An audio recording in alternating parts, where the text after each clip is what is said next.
चैन से सोना है तो अब जाग जाओ।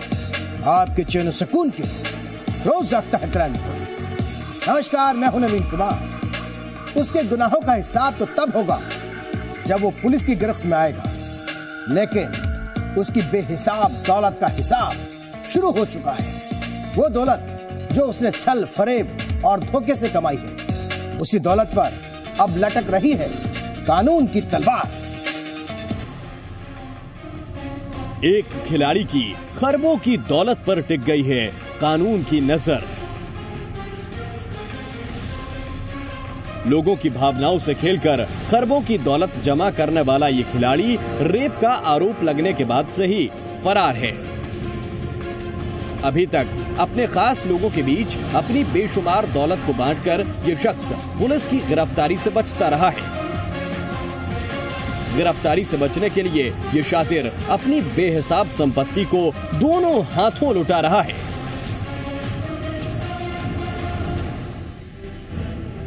इसकी इसी अकूत दौलत पर टिक गई है प्रशासन की नजर।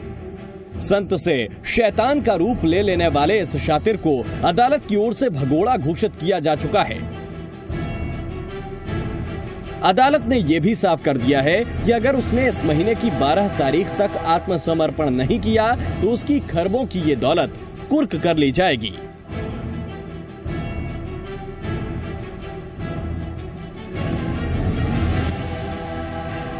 अदालत के इसी आदेश ने बढ़ा दी है नारायण साईं की परेशानी।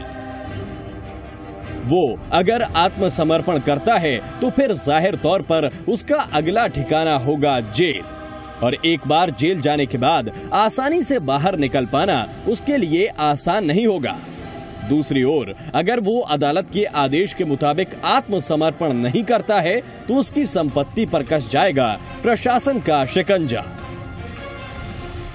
साफ है कि उसके लिए एक ओर कुआं तो दूसरी ओर खाई वाले हालात बन गए हैं।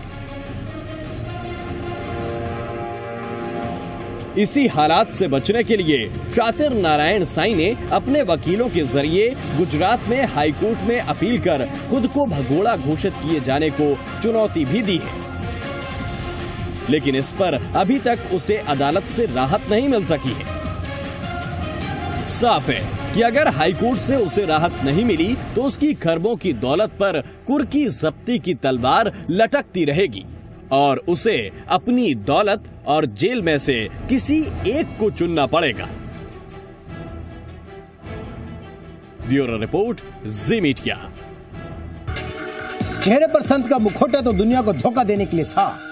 असलियत तो ये थी कि संत के वेश में शातिर नारायण साईं पर वो काम कर रहा था जिसे कानून की किताब में जुर्म कहा जाता है।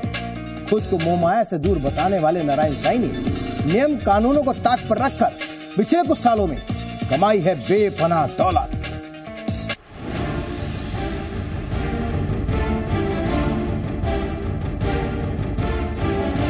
एक तरफ नारायण साईं गिरफ्तारी के डर से भागा भागा फिर रहा है, तो दूसरी तरफ पुलिस उसका हर वो ठिकाना खंगालने में जुटी है जहां से उसकी अकूत दौलत का हिसाब किताब और सबूत हासिल किए जा सकें।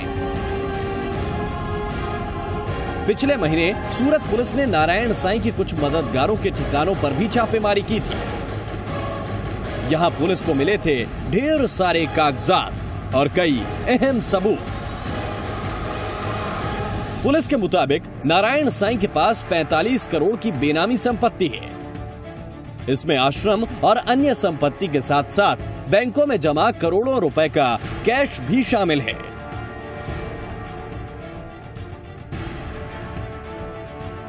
जानकारों के मुताबिक छापेमारी में मिले कागजात की जांच में पता चला है कि पिछले कुछ महीनों में नारायण साईं ने अकेले गुजरात और राजस्थान में ही 130 करोड़ की संपत्ति खरीदी थी। भार्गव पारेख, जी मीडिया, सूरत। बाप बेटे की जोड़ी अरबों नहीं खरबों की संपत्ति की मालिक है। दोनों ने जनता के भरोसे का इस्तेमाल करके कुछ ही सालों में दौलत का पहाड़ खड़ा कर लिया है।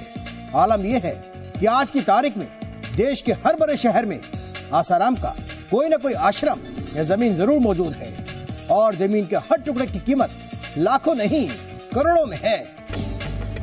देश से लेकर विदेश तक 400 से ज्यादा आश्रम,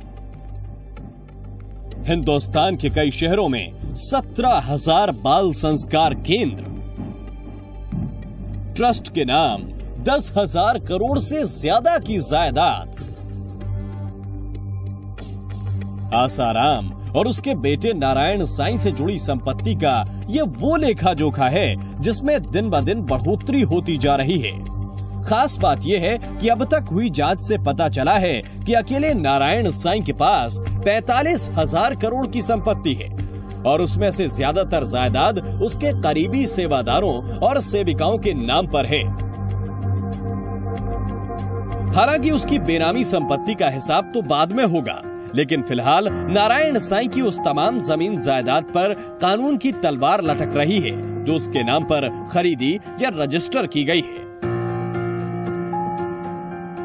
सूरत में 2 सगी बहनों के यौन शोषण और बलात्कार का मामला दर्ज होने के बाद से ही नारायण साईं पुलिस से भाग रहा है। अगर अदालत ने नारायण साईं के खिलाफ जारी गैर जमानती वारंट खारिज नहीं किया तो उसकी संपत्ति कुर्क करने का आदेश जारी किया जा सकता है, जिसके बाद नारायण साईं की तमाम जायदाद जब्त कर ली जाएगी। उनको आईओ के समक्ष या तो कोर्ट के रूबरू पेश होना है। अगर वो फिर पेश नहीं होता है तो पुलिस की तरफ से और एक एप्लीकेशन हो सकती है कलम 83 के तहत उसकी प्रॉपर्टी वगैरह जब्त करने के लिए।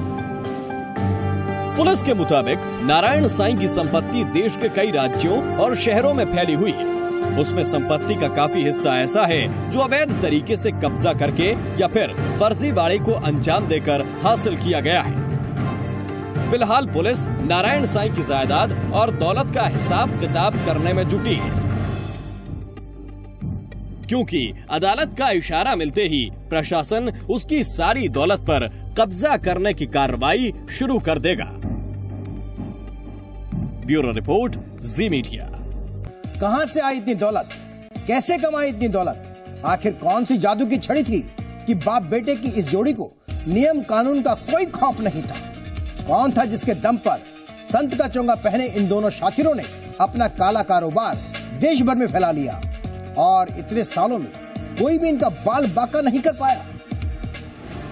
नारायण साईं का सट्टेबाजी कनेक्शन। पुलिस की तफ्तीश में यह भी सामने आया है कि नारायण साईं सटोरियों के संपर्क में था और सट्टेबाजी और हवाला कारोबार के जरिए उसने 5,000 करोड़ से भी ज्यादा की दौलत कमाई।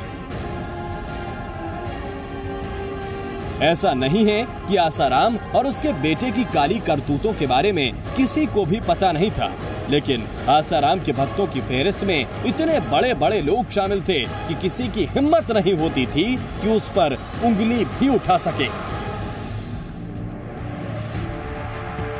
नारायण के सिर पर सफेद पूंछों का हाथ। सूत्रों के मुताबिक आसाराम को कई सफेद पूंछ नेताओं का भी समर्थन हासिल था, जिसका फायदा बाप बेटों ने पहले भी उठाया और अब भी उठा रहे हैं। अगर अभी तक नारायण साईं पुलिस के हत्थे नहीं चढ़ा तो इसकी वजह ये भी मानी जा रही है कि कुछ ताकतवर लोग न सिर्फ नारायण साईं को छिपने की जगह मुहैया करवा रहे हैं, बल्कि हर कदम पर उसकी मदद भी कर रहे हैं।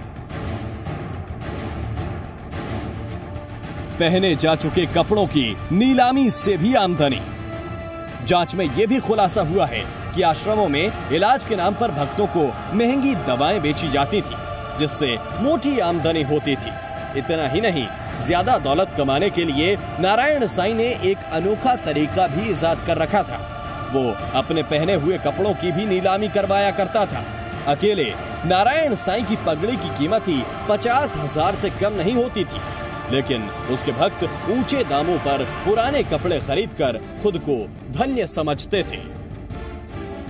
घर बुलाकर आशीर्वाद पाने की कीमत लाखों में।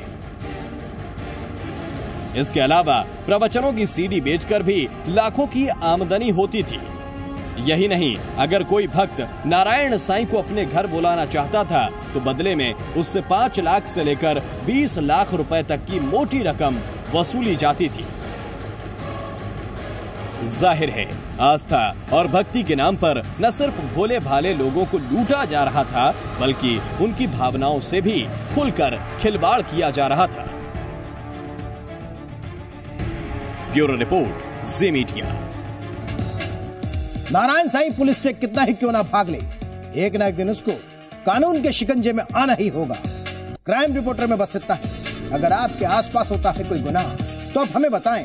हमारा पता है क्राइम रिपोर्टर, जी media, FC 19 sector 16 Noida, Uttar Pradesh 201301। आप हमें ईमेल भी कर सकते हैं और फोन भी कर सकते हैं। अब नवीन कुमार को दीजिए इजाजत, लेकिन चैन से सोना है तो अब जाग जाओ।